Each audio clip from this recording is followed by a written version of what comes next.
Twitter has become a war zone for Peter Obi.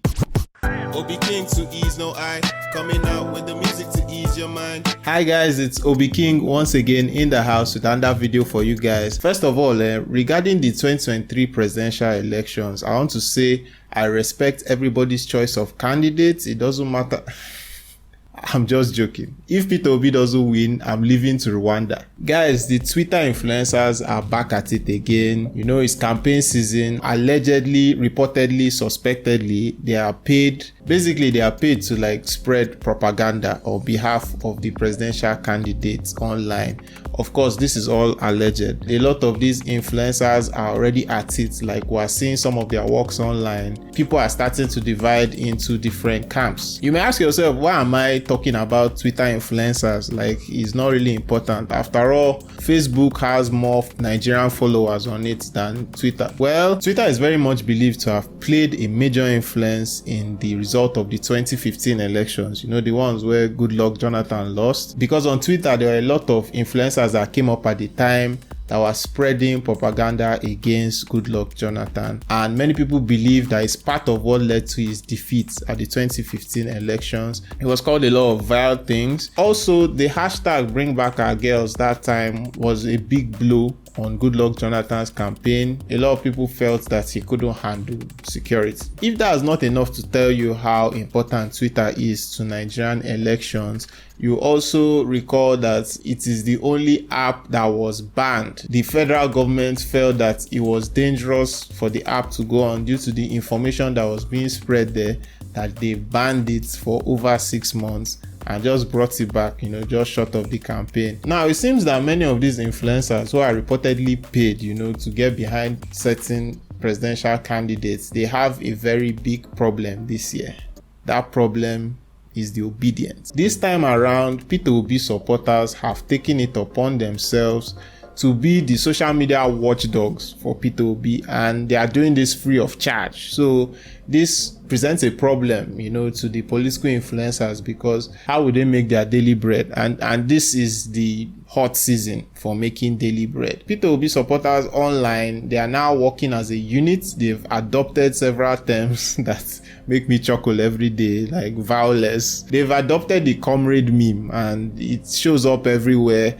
You know, whenever they are roasting somebody, they attack people like white blood cells. You know, they've attacked so many people in the past, and it has affected them drastically. Most especially Sega Link, more recently Chimaroke Namani, former Enugu State Governor, current Senator, who hasn't tweeted anything since October 1st. There are also characters on Twitter they've attacked, like Dipo, who is known for CV reviews, I guess. I think he was leaning towards a particular candidate and everybody attacked him. Presidential candidate Showore has been like the victims of these attacks. So basically what happens is, if these obedience see any information online that you are trying to start up that is about Peter Obi and doesn't put him in a good light, especially if it is false, they attack you at once. They put out the fire. Basically, there are people online that have taken it to be their job. There's also an arm on the Twitter spaces that hosts spaces a whole lot of the time. You know, they hold discussions relating to the elections, relating to Peter Obi,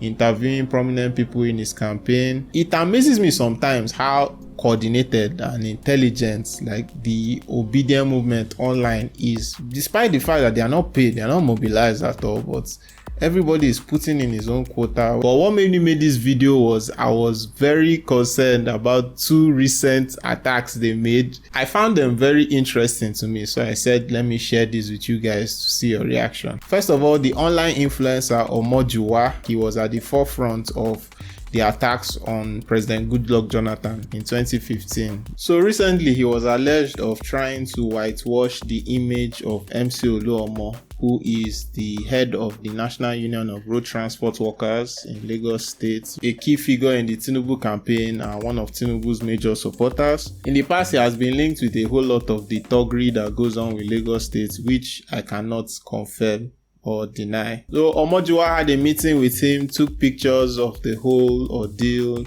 you know, and made a post which made it seem like now he is in support of the APC once again. This means that he's throwing his weight behind Tinubu. The post itself says, "Your enemies aren't my enemies. You aren't important enough for that. I don't know what that means. I spent ample time with the chairman of Lagos State Parks and Garages, Alhaji Musliu Akinsanya Oba MC Oluomo, as a long name. People fear and hate who they don't know.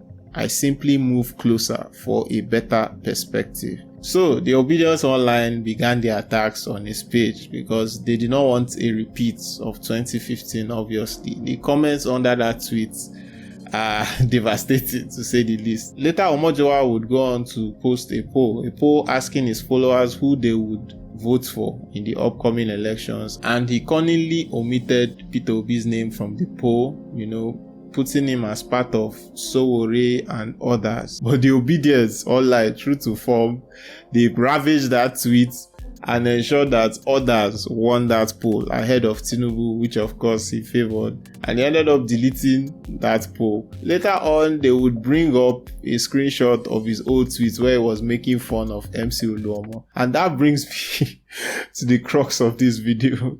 The latest series of attacks that the Obedience have undergone now is they are bringing up past posts. Obedience went to the timelines of these political influencers and they screenshotted the tweets of these influencers in the past when they were speaking against the candidates that they are talking for now. A lot of them were very, very graphic.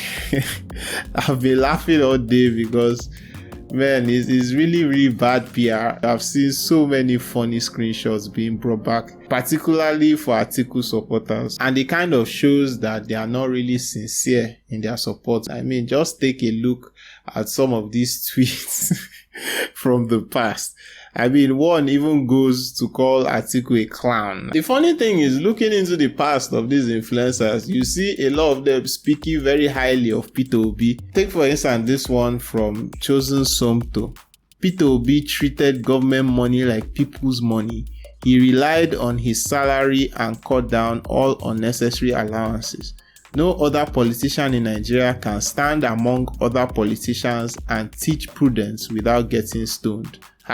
#man of integrity. This was in 2020, like when nothing was at stake. There is a battle, for the souls of Nigerians on Twitter. And all I can say about that battle is vote wisely. See, let me know in the comments, do influencers actually influence your choice of candidates in elections? Like, did it work on you in 2015, 2019? Like, did you actually see somebody online's perspective and say, okay, I'm going to vote somebody because of what the influencer told me? Let me know in the comments. Thanks so much for watching. Once again, my name is OB Keeng, and I'll see you guys in the next one.